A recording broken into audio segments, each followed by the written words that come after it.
clubs in town, all dressed up and moving to the latest sounds. They're at the bar, buying drinks for whoever. What's up, YouTube? This is okra. They were whole posters of okra, and I cut them up. This is from my farmer's market. They're soaking in distilled vinegar and a little bit of distilled water. What I will eventually do is soak them this way, and then I'll put another thing of vinegar on there, let them soak in that, shake them up. What that does is get rid of the sliminess. I'm going to be making a dish called okra corn tomatoes, which I grew up on. And I think it might be a southern dish. I don't know. I grew up on it. Anyway, it's a kind of a vegetarian dish. Never added meat to it. Never needed to. I can eat okra corn tomato in a bowl by itself. I love it that much. You can put it over rice or just eat it by itself. But we're going to be eating that. And we're going to let this soak overnight. Alright, I'm making okra corn tomatoes. The okra is fresh. Out the kitchen. The okra is fresh. I cut it into just round circles and just cut down okra. And then what I do is soak my okra in vinegar and water.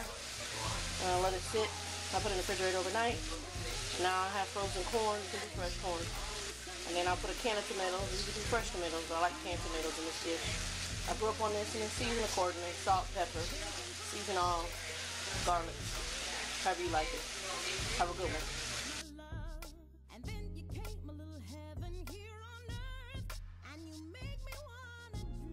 Alright, this is okra corn tomatoes. I put some onion in there. I like onion. And I basically start off with olive oil in the pan and throw the okra in there. Understand the acidity keeps it from being slimy because of the okra, but also what I did with the okra. And then I'm going to do some couscous. You can do couscous or rice. I'll be doing couscous. Anyway, peace. Alright, what I used was a fire roasted with garlic. You can do that. Whatever, just diced tomatoes. You see I'm a clearance shopper, so I got it on clearance. But this is what I used in my okra corn tomatoes. Peace. Alright, there's my okra corn and tomatoes. Some couscous on the side. Couscous is quick. You just boil some water. I usually nuke it, boil it, do a little water and olive oil in a bowl. And then you pour your couscous on top, and then if you let it sit, you should be able to fluff it. This is a little overcooked because I like it a little bit mushy when I'm eating it with okra corn tomatoes. But if you want it more grainy, you would just boil the water and then put your couscous on, take your fork back and forth, let it sit for a few minutes. Anyway, peace.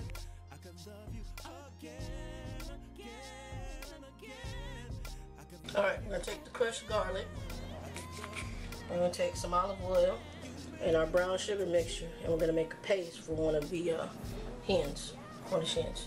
You can see right now, get the brown sugar mixture, the rub, olive oil's in there, and a big hunking scoop. Right, so we have a little bit of brown sugar in here, but what you see is this wine right here, smoking room. Use whatever wine you have, a red wine, and you see a hunk of garlic in there, and there's some olive oil in there. We're going to emulsify it, and we're going to rub this one, the next, we're going to rub her down with the wine version of a rub, of a paste. Alright, so there's our paste. There's our hen, she's been washed. We're going to do this one. This is the brown sugar rub, olive oil, and garlic. You're going to rub that on the hen. And then we're going to put her in this happy little bag right here. Alright, she's rubbed all up real good with the stuff. If you have a lot of leftovers, shove it inside the cavity and rub it in there real good. And then just shove the remaining like extra in the cavity, because that'll give some flavor from the inside out. And there she is. We're going to do our next one.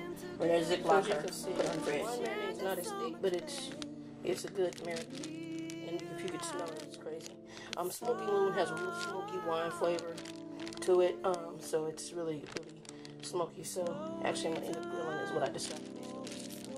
Anyway, alright, enjoy. The Cornish hens came out beautiful. Look how pretty that thing is. That puppy is pretty. What I did is I sat them on the side of the grill, not on the fire. That way they really just absorb the smoke flavor. And you can see our burger inside is stuffed. And he's nice and done. Anyway, that's grilling for today. I'm gonna do the veggies next. Enjoy. And there's nowhere left to hide. Run the roads together, not stopping